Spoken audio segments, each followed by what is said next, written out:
السلام عليكم ورحمة الله وبركاته. إن الحمد لله نحمده ونستعينه ونستغفره ونعوذ بالله من شرور أنفسنا ومن سيئات أعمالنا.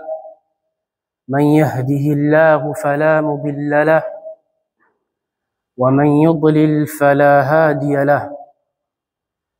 وأشهد أن لا إله إلا الله وحده لا شريك له، وأشهد أن محمدًا عبده ورسوله وحبيبه وخليله، ونشهد أنه قد بلغ الرسالة وأدى الأمانة ونصح الأمة وكشف الغمة وجاهد في الله حق جهاده حتى أتاه اليقين، فتركنا على المحجة البيضاء ليلها كنهارها لا يزيغ عنها إلا هالك. رب اشرح لي صدري ويسر لي أمري واحلل عقدة من لساني يفقه قولي.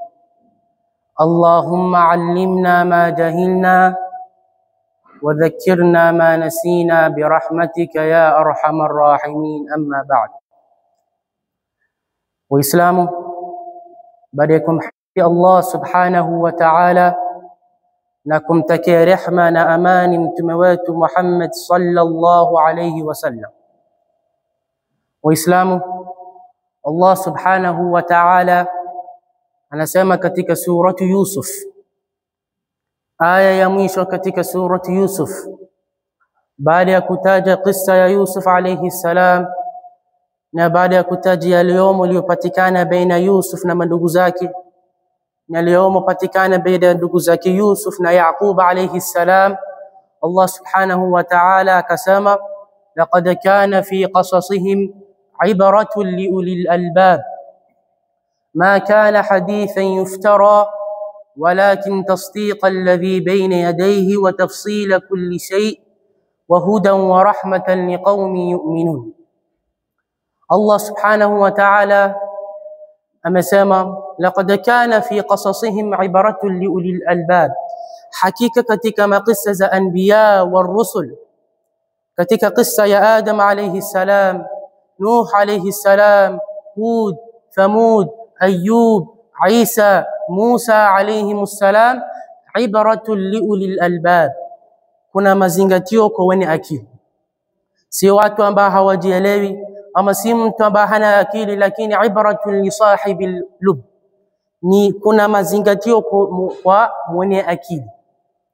Ma kana hadithan yuftara, hii qissa hizi qasas za anbiya wa rusul si ati imetengenezwa ama ni uongo, walakin tasdiq alladhi bayna yadayhi, lakini inasadikisha vitabu ambavyo viliteremshwa kutoka mbinguni, wa tafsila kulli shay'in, na ni ufafanuzi wa kila kitu, wa hudan wa rahmatan liqaumi yu'minun, na ni hidayah na ni rahma kwa watu ambao wanaamini. Nimetaja hii aya kwa sababu nataka kuanza hii mawaidha na kisa ya qaumu Ad na pia ya qaumu Thamud, ili sisi tuzingatie na tupate funzo katika hizi kisa mbili. Waislamu, qaumu Ad, watu wa Ad ni watu ambao walikuja habari ya Nuh alayhi salam, na watu wa Ad walikuwa wanajulikana na neema mengi. Allah subhanahu wa ta'ala aliwaneemesha na neema nyingi. Walikuwa na mbuzi mingi, ngamia mingi, watoto wengi, watoto walikuwa na jaza kama nyumba zao. Walikuwa na maabudu Allah subhanahu wa ta'ala, na walikuwa na mshukuru Allah subhanahu wa ta'ala, na walikuwa wanajua tukimshirikisha Allah subhanahu wa ta'ala ama tukianza kukufuru neema za Allah subhanahu wa ta'ala tutafaniwa kama vile watu wa Nuh walifaniwa. Watu wa Nuh walikuwa wanaabudu Allah subhanahu wa ta'ala, lakini ikaja siku wakaanza kumshirikisha Allah subhanahu wa ta'ala, wakaadhibiwa. Sasa walikuwa wanajua hiyo kisa, na walikuwa wanajua pia sisi tukianza kufuru neema za Allah subhanahu wa ta'ala, tukianza kumshirikisha Allah subhanahu wa ta'ala, tutaadhibiwa kama vile watu wa Nuh waliadhibiwa. Ikapita muda, ikaja siku wakaanza kumshirikisha Allah subhanahu wa ta'ala, na wakaanza kufuru Allah subhanahu wa ta'ala. Sasa Allah subhanahu wa ta'ala hakutuma mtume hapo hapo, bali akaanza kuwapatia mashida na masaib na matatizo. Kwa nini? ظهر الفساد في البر والبحر بما كسبت أيدي الناس ليذيقهم بعض الذي عملوا لعلهم يرجعون. ili warudi kwa Allah subhanahu wa ta'ala. Allah subhanahu wa ta'ala akawapatia mashida na masaib ili wakumbuke, kuna kosa niliyofanya, ama kuna dhambi nimefanya, ama kuna dhambi sisi sote tumefanya. Sasa turudi kwa Allah subhanahu wa ta'ala na turudi kwa dini zetu. Lakini ma raja'u ila dinihim, hawakurudi kwa dini yao. Inna Allah la yarda li'ibadihi al-kufr, inna Allah la yuhibbu al-fasada fil ard. Allah subhanahu wa ta'ala hapendi haridhi ukafiri, na pia Allah subhanahu wa ta'ala hapendi ufisadi katika ardhi. Arsala rasulan minhum, sasa Allah subhanahu wa ta'ala akatuma mtume miongoni mwao, rajulan minhum, mtu miongoni mwao, mtu ambaye alikuwa anajulikana, sio mgeni. Hud alayhi salam akatumwa na Allah subhanahu wa ta'ala alete tauhid, ama alingania watu wake. U'budu Allah ma lakum min ilahin ghayruhu. Hud alayhi salam akasema mwabudu Allah subhanahu wa ta'ala, hamna mola mwingine wa kumwabudu. Wakakataa da'wa yake, kisha wakadhibiwa na Allah subhanahu wa ta'ala. Baada hapo watu wengine wakakuja, qaumu Thamud, watu wa Thamud. Watu wa Thamud walikuwa kama watu wa Ad, walikuwa na neema mengi, walikuwa na maabudu Allah subhanahu wa ta'ala, walikuwa na shukuru neema za Allah subhanahu wa ta'ala, na walikuwa wanajua tukianza kumshirikisha Allah subhanahu wa ta'ala, tukianza kukufuru neema za Allah subhanahu wa ta'ala, tutafaniwa kama vile watu wa Nuh walifaniwa, na kama vile watu wa Ad walifaniwa.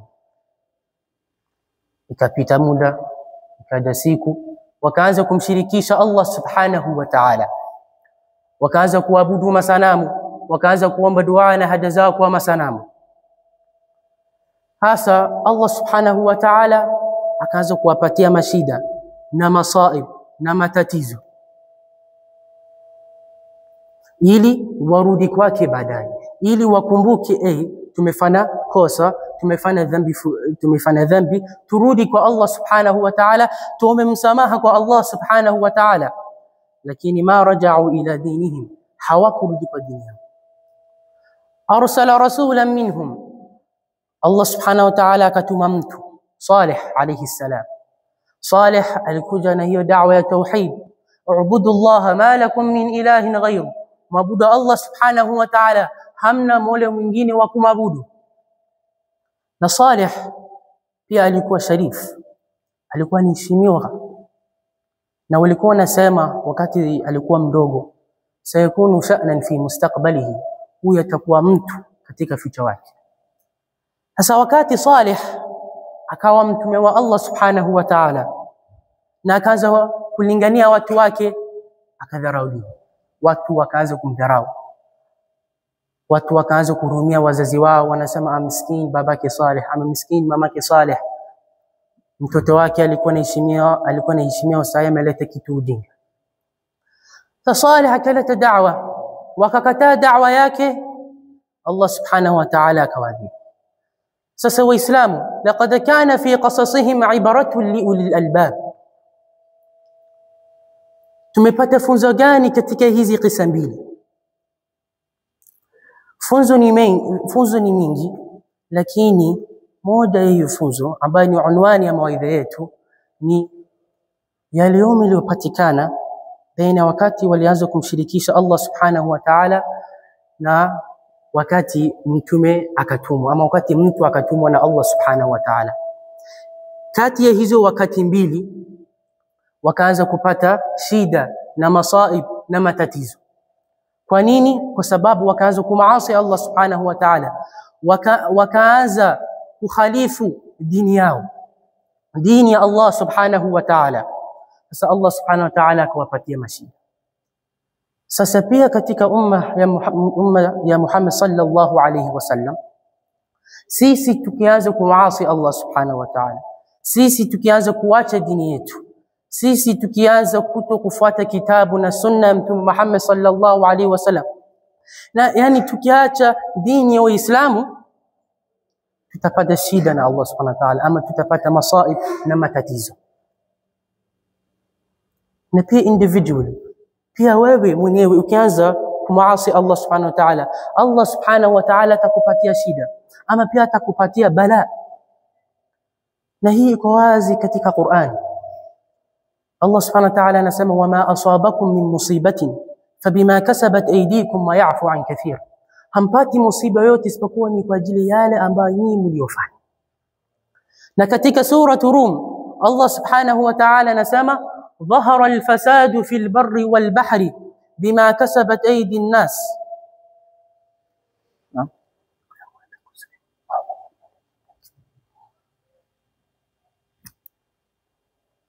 Waleni Waislamu, kuna mtu anataka kusilimu.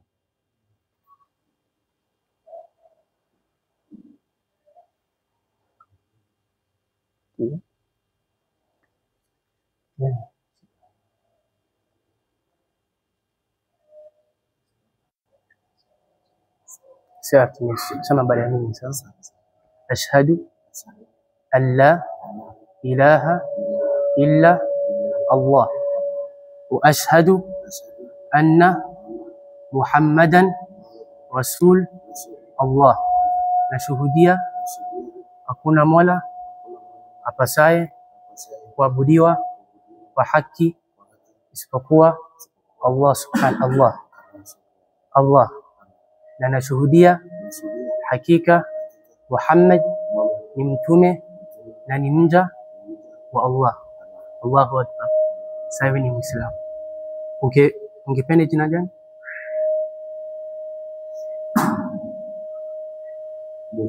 Musa. Allahumma barik. Sawa. Sasa inshallah katu hapo. Sawa, salamu sisi.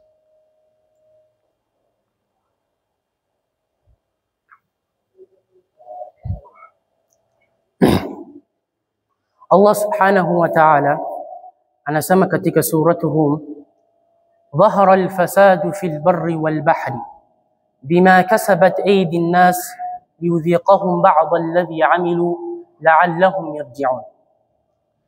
Ufisadi ilidhihirika katika nchi kavu na pia baharini, bima kasabat aydi an-nas, kwa sababu mambo ambayo watu waliofanya.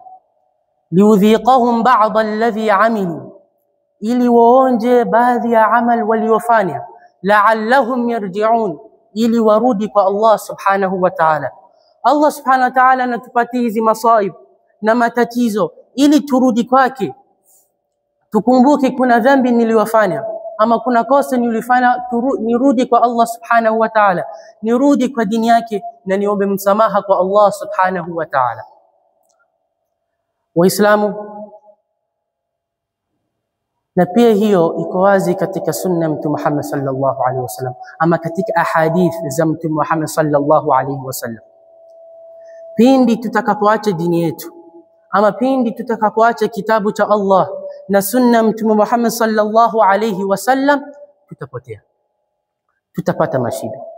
Mtume Muhammad sallallahu alaihi wasallam amesema, taraktu fikum amrayn lan tadillu ma tamassaktum bihima, niliwaachia mambo mawili, hamtawahi potea ikiwa bado mumeshikamana na hizo mambo mawili: kitabullah wa sunnati rasulih sallallahu alayhi wasallam, kitabu cha Allah na pia sunna Mtume Muhammad sallallahu alayhi wasallam.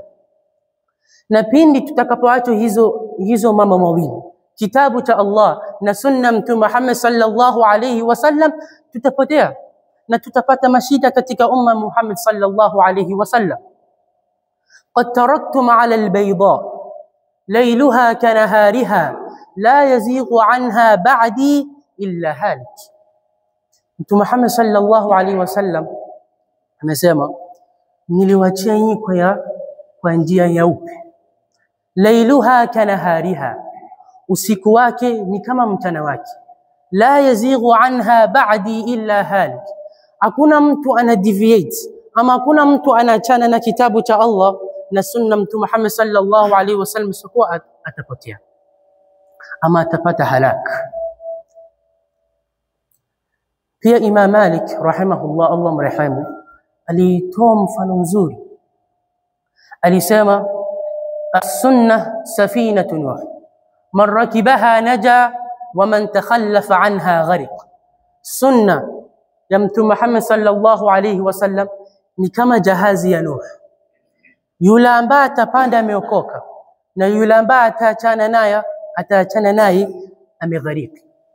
Nuh alayhi salam alikuwa na jahazi, na wale ambao walipanda wameokoka, na wale ambao wakachana naye wakajifananisha kama kijana ya Nuh alayhi salam, akasema nitapanda hiyo jabali yasimuni min alma, itanihifadhia kutokamana na maji, wameghariki. Sasa ikiwa ukitaka kuokoka hapa duniani, ukiwa hutaki mashida masaib kutoka kwa Allah subhanahu wa ta'ala, fuata dini yako na utaokoka. Pindi utakapoacha dini yako, pindi utakapoacha kitabu na sunna Mtume Muhammad sallallahu alayhi wasallam, utaghariki. Waislamu, sasa kutokufuata dini yako pia inaleta udhalilifu. Inakuwa wewe kuwa mdogo fi a'yun nas, mbele ya macho za watu. Umar ibn al-Khattab radiyallahu anhu anasema, na hii kauli inajulikana, amesema, nahnu qaumun a'azzana Allah bil Islam, fa in shi'na al-'izzata fi ghayrihi adhallana Allah. Sisi ni watu tumepewa nguvu na dini ya Uislamu, tumepewa nguvu na dini ya Uislamu. Fa in shi'na al-'izzata fi ghayrihi adhallana Allah, na tukitafuta nguvu katika mambo mengine, katika mali yetu ama watoto wetu ama katika sharia ambayo si Allah subhanahu wa ta'ala, adhallana Allah. Allah subhanahu wa ta'ala atatupatia udhalilifu, atatudhalilisha. Pindi ukana shida na hukurudisha hiyo shida kwa kitabu na sunna Mtume Muhammad sallallahu alaihi wasallam, subhanahu wa ta'ala atakudhalilisha. Waju'ila adh-dhullu was-sigharu ala man khalafa amri. Mtume Muhammad sallallahu alaihi wasallam amesema, imejaliwa udhalilifu na kukua mdogo mbele za watu kwa yule ambaye amekhalifu amri wangu. Sasa Waislamu, kabla nihitimishe hii mawaidha, wacha nifanye wazi kabisa. Lan yarfa'a Allahu ankum albala hatta tarji'u ila dinikum. Allah subhanahu wa ta'ala hatatoa mashida ambazo tuko nazo ama masaib ambazo tuko nazo, hatta tarji'u ila dinikum, paka murudi kwa dini yenu. Na ikiwa hamtarudi kwa dini yenu, mtabaki na hizo mashida. Allah subhanahu wa ta'ala, inna Allah la yughayyiru ma biqaumin hatta yughayyiru ma bi anfusihim. Allah subhanahu wa ta'ala habadilishi hali za watu paka wao ni wajibadilishe. Sasa ikiwa wewe hufuati dini yako, hufuati kitabu, hufuati sunna sallallahu alaihi wasallam, unamuasi Allah subhanahu wa ta'ala, unatafuta khairi gani?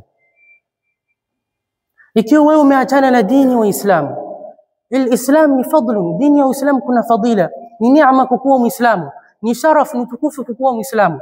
Dini ambayo imekamilika, haina upungufu yote, haina kosa lolote. Kitabu cha Allah ambayo haina kosa lolote.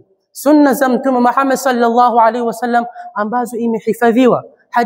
Hadithi za Mtume Muhammad sallallahu alaihi wasallam ambazo imehifadhiwa, ama tunajua hadithi ni sahihi ama ni dhaif, ama tunajua akipokea hadithi ni dhaifu alhifdh, ama huyu ni wadhaa, anasema uongo katika maneno za Mtume Muhammad sallallahu alaihi wasallam. Ingilia vile hii dini imehifadhiwa, kisha tunaitafuta izza, nguvu katika mambo mengine. Lazima Allah subhanahu wa ta'ala atatupatia udhalilifu. Na ya mwisho ni kama vile tunavyojua, bado mandugu zetu kwa Gaza wanadhulumiwa, bado wanapata mashida. Na pia mandugu zetu huko Sudan yuqattalun, wanauliwa, wanapata mashida. Sasa Waislamu tuombe Allah subhanahu wa ta'ala. Ad-du'a silahul mu'min, dua ni silaha ya mu'min. Kuomba Allah subhanahu wa ta'ala, kunyanyua mkono zako na muombe Allah subhanahu wa ta'ala, ndio hal, ndio solution ya mashida zetu. Subhanakallah bihamdik, ashhadu an la ilaha illa ant, astaghfiruka wa atubu ilayk.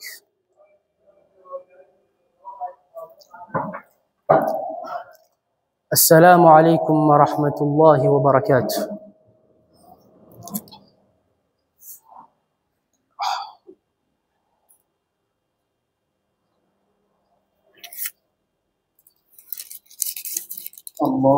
الله أكبر الله أكبر الله أكبر الله أكبر أشهد أن لا إله إلا الله أشهد أن لا إله إلا الله أشهد أن محمدا رسول الله أشهد أن محمدا رسول الله حي على الصلاة حي على الصلاة حي على الفلاح حي على الفلاح الله أكبر الله أكبر لا إله إلا الله.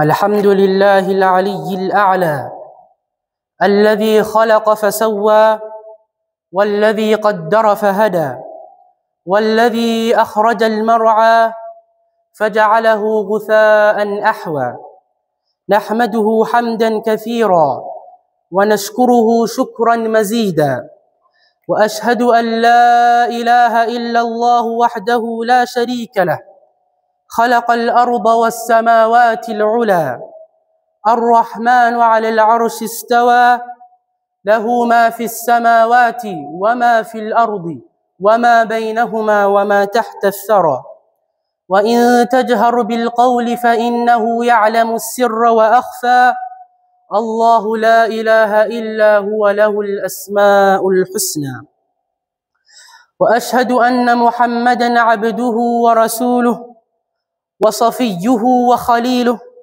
بلغ الرسالة وأدى الأمانة ونصح الأمة وجاهد في الله حق جهاده حتى أتاه اليقين صلى الله وسلم وبارك عليه وعلى آله وأصحابه وأتباعه بإحسان إلى يوم الدين أما بعد فاتقوا الله تعالى وأطيعوه واعلموا أنكم إليه راجعون وعلى أعمالكم محاسبون فمن وجد خيرا فليحمد الله ومن وجد غير ذلك فلا يلومن إلا نفسه والوزن يومئذ الحق فمن ثقلت موازينه فأولئك هم المفلحون وخفت موازينه فأولئك الذين خسروا أنفسهم بما كانوا بآياتنا يظلمون عباد الله الرجوع إلى الدين حتم لازم واعلموا أن الله لن يرفع عنكم البلاء حتى ترجعوا إلى دينكم قال الله تعالى وما أصابكم من مصيبة فبما كسبت أيديكم ويعفو عن كثير وقال ظهر الفساد في البر والبحر بما كسبت أيدي الناس ليذيقهم بعض الذي عملوا لعلهم يرجعون. وإذا تركنا ديننا وما تركه لنا النبي صلى الله عليه وسلم سنضل. قال رسول الله صلى الله عليه وسلم: تركت فيكم أمرين لن تضلوا ما تمسكتم بهما، كتاب الله وسنة رسوله صلى الله عليه وسلم. وقال: قد تركتم على البيضاء ليلها كنهارها لا يزيغ عنها بعدي إلا هالك. وقال الإمام مالك رحمه الله: السنة سفينة نوح، من ركبها نجا ومن تخلف عنها غرق. فمن ترك ما تركه لنا النبي صلى الله عليه وسلم من الكتاب والسنة أهان نفسه وأصبح صغيرا في أعين الناس. قال عمر بن الخطاب رضي الله عنه: نحن قوم أعزنا الله بالإسلام، فإن شئنا العزة في غيره أذلنا الله. وقال رسول الله صلى الله عليه وسلم: جعل الذل والصغار على من خالف أمري. أيها المسلمون، الحل مشكلتنا هو أن نرجع إلى ديننا ونعمل ما تركناه من الدين. قال الله تعالى: إن الله لا يغير ما بقوم حتى يغيروا ما بأنفسهم. بارك الله لنا ولكم في القرآن العظيم، ونفعنا وإياكم بالآيات والذكر الحكيم. أقول قولي هذا فاستغفر الله لي ولكم ولسائر المسلمين من كل ذنب فاستغفروه إنه هو الغفور الرحيم وهو البر الكريم.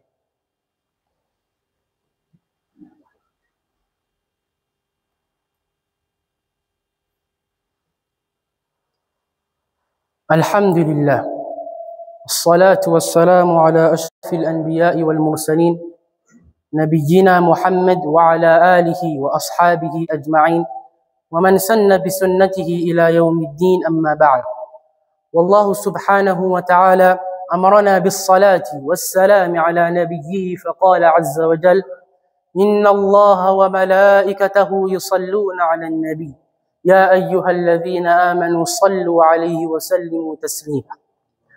اللهم صل على محمد وعلى آل محمد كما صليت على إبراهيم وعلى آل إبراهيم إنك حميد مجيد. وارض اللهم عن الخلفاء الراشدين أبي بكر وعمر وعثمان وعلي وعن سائر الصحابة والتابعين. اللهم أعز الإسلام والمسلمين وأذل الشرك والمشركين وانصر المسلمين في كل مكان يا رب العالمين. اللهم أحسن عاقبتنا في الأمور كلها وأجرنا من خزي الدنيا وعذاب الآخرة. ربنا وآتنا ما وعدتنا على رسلك ولا تخزنا يوم القيامة إنك لا تخلف الميعاد. ربنا آتنا في الدنيا حسنة وفي الآخرة حسنة وقنا النار. عباد الله رحمكم الله، إن الله يأمر بالعدل والإحسان وإيتاء ذي القربى وينهى عن الفحشاء والمنكر والبغي يعظكم لعلكم تذكرون. فاذكروا الله يذكركم وادعوه على نعمه يستجب لكم ولذكر الله أكبر والله يعلم ما تصنعون. أقم الصلاة.